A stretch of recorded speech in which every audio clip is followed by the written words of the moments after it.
Okay guys, now we are into our computer and I'm going to start writing some code here. So I've already created our code, our countdown file already. So I'll just say HTML okay quickly, and in here we'll say countdown timer. All right, now the only HTML element we'll be needing will be a div, and in this div we're going to give our ID, and in the ID we're going to say timer. All right, and then within this div we are going to set this timer to 01 colon 00 colon 00. Okay, and then we save it. Now if we save this, we run this into the browser quickly. I'm using Sublime Text. Now this is what we will see within the browser. Okay, so I will already get back to our code editor here and see if we can add some styling to this our work. All right, so if I say style, come here and get rid of this one in here. Now if I open this up, I'm going to start work with our styling. So we say body. So for body, within the body we'll say the font family. We want our font family to be to this popping, and this should be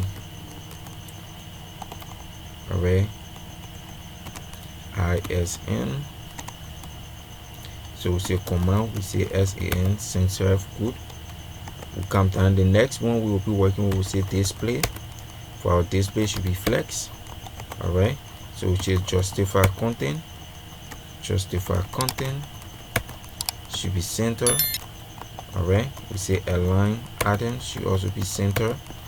We come down, we say background.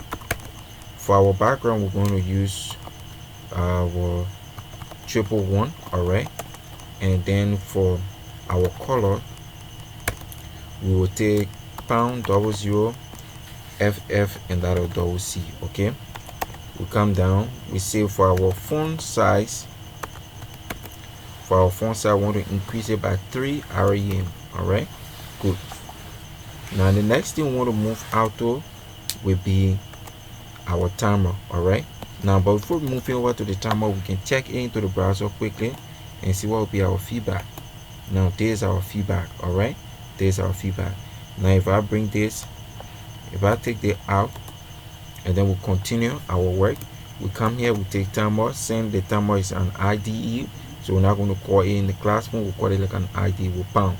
So we say timer. Right, now within timer we'll say background. For background we'll use pound and we'll use 222. Now we'll come down, we say padding. For the padding, our padding should be 30 pixel and it should also be 60 pixel. Good. Now after that, the next thing we say border, and for border radius, for now we'll use border radius. We'll take our border radius to be something like 10 pixel, and then we'll say for box shadow. For box shadow we want something like 0 20 pixel. Good. And we need something like color that will help us. All right, so we'll use one of our old color. Okay, 00FF and CC. Good. Now if I save this code, Ctrl S, and come to the browser, now we are doing, now this is what we have. Okay, this is what we have now, but we want to bring this in the middle of the entire page. Okay, so to bring this in the middle of the entire page, I'm just going to come back up here and come to this place and say the height should be 100 VH and save it.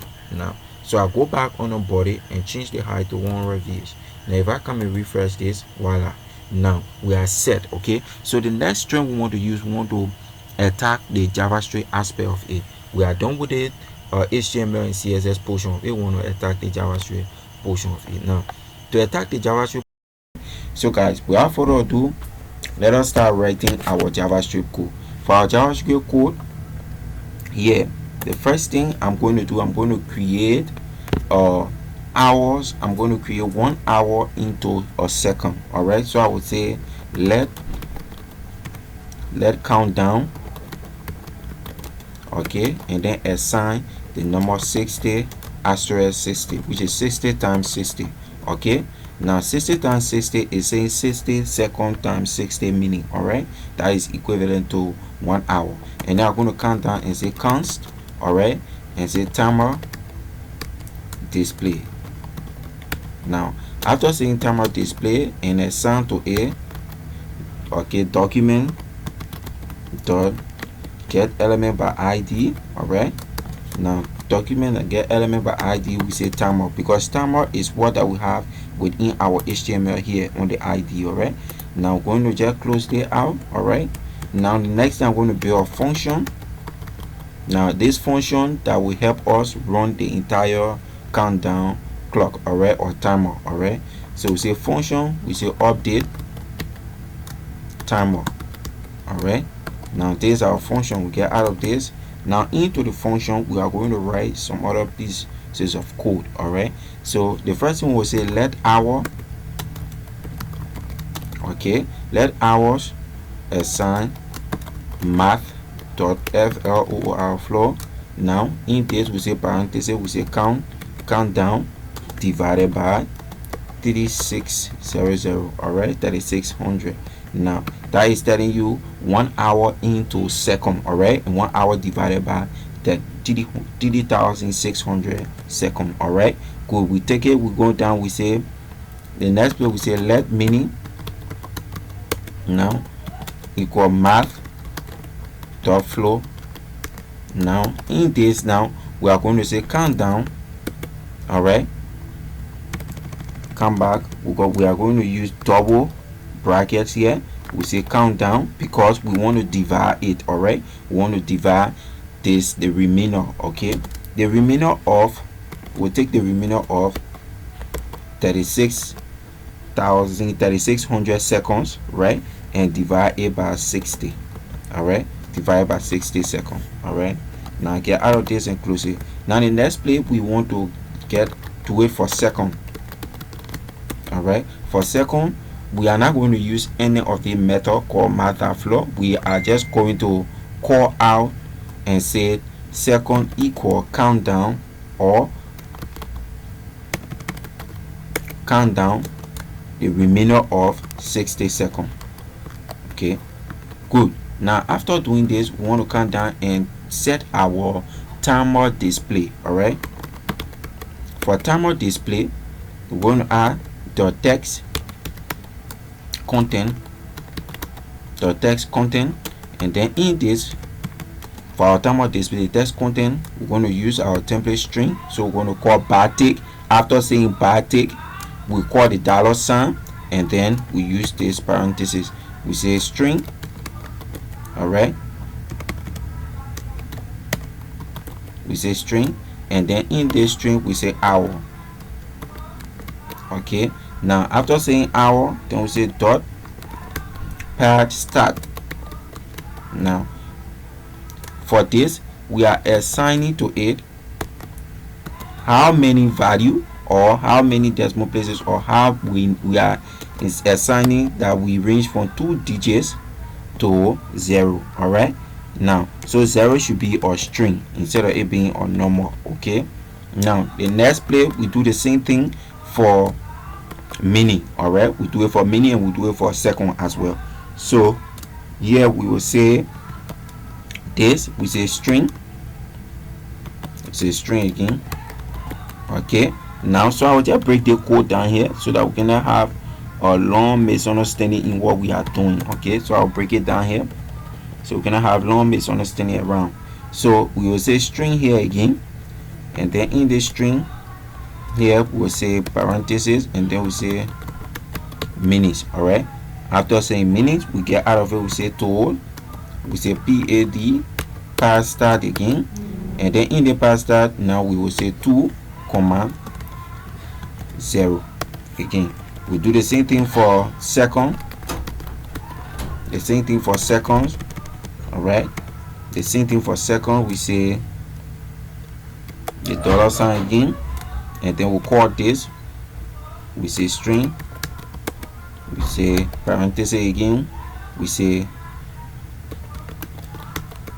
seconds. After saying second, we come out again, we say pad pad start, and in here we say 2 comma, we use 0. Okay, now I'm just going to break this down again so that we can see our next line of code. Now for the last one here, we have done it for second, we have done it for minute, and we have done it for hours. All right, now so we're just going to get out of this and close the entire code.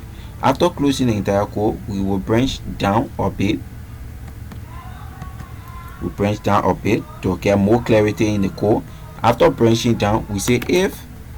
Now we are going to write some conditional statement that will help us invoke some other things about the code that we are writing. Okay, now we say if parenthesis open countdown, all right, is greater than 0. What should happen? Now we say is that if countdown is greater than 0, countdown should decrease by 1. Okay, and we'll close it. Countdown should decrease, which is we're using minus. All right, now we come here, we say else. You say else, we come here, and then in this place we say clear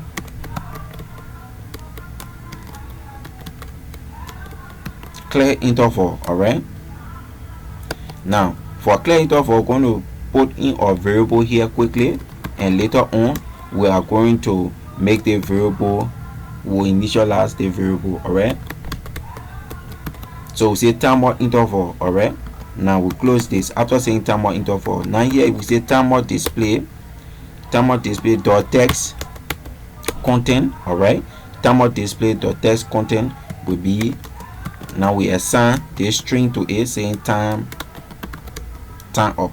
All right, now we get out of this and close it. Now we come down here, we say timer display dot start. This we are trying to make the start the color. Now for this section here, we are trying to assign a color to the message that we'll receive after the time up is completed. Okay, now so the next area we want to check the next portion of our work. Now in the next portion of our work, we are going to be saying, we are going to be calling our function. All right, we'll say update timer. Okay, our timer interval. All right, so we'll say const here, we'll say const, and then we say timer. So we're trying to initialize the timer interval. All right, we want to initialize it. Now timer interval, and then we assign this to it. We say set interval, and then we say update timer comma 1000. Okay, which is equivalent to a second. And then after this, we want to save this code. Now if I save this code, we head back to our browser here, and then I refresh it. Now you see what happened. All right, our countdown start immediately. All right, our countdown start immediately after saving the code.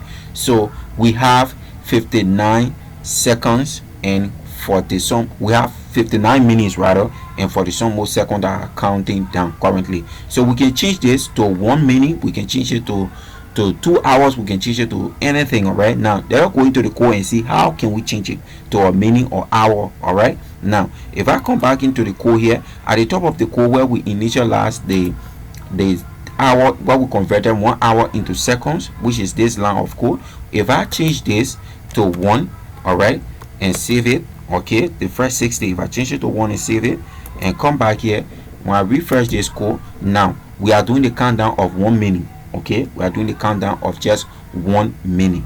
Okay, so the amount of time that you change the first value in this code here, now as you can see here, there is a countdown of 1 minute. Now if this 1 minute is completed, you are going to see time up. Now if you see up here what we have, countdown assign 1 times 60, which is 1 minute times 60 seconds. All right, so we 60 seconds equal 1 minute, and 1 minute times 60 seconds will be the same thing as 60. So we are there doing the countdown of 1 minute. Now if I change it to 2, we'll be doing the countdown of 2 minutes. But now let's change it to 5 and save the code. Now if I come back here, and wait, right after the time up here, we have just less than 10 seconds. We have less than 10 seconds to go. All right, now after this countdown, when I refresh the code, we'll be doing the countdown of 5 minutes because I've set it to 5 times 60. All right, so now let's see what's going to happen here. Now you see time up. All right, so if I refresh this code, now we are doing it for 5 minutes. All right, now the countdown start for 5 minutes. Okay, so guys, if I come up here and also change this code from 5 minutes to something like 120, okay, and save this, and then if I come back, refresh this code, voila, now you see I'm doing it of 2 hours. All right, I'm doing the countdown of 2 hours. Okay, so guys, thank you very much. I hope you learned something from the video, and I'll see you guys in our next project. This is our second project for our 30 JavaScript project challenge. Okay, so guys, please subscribe. Please guys, subscribe. All right, subscribe and keep following Code with Tech for more coding knowledge. Okay, if you have any question or anything you didn't understand, please drop it into the comment section. And thank you very much. I'll see you guys in the next video. Keep following Code with Tech. Thank you very much.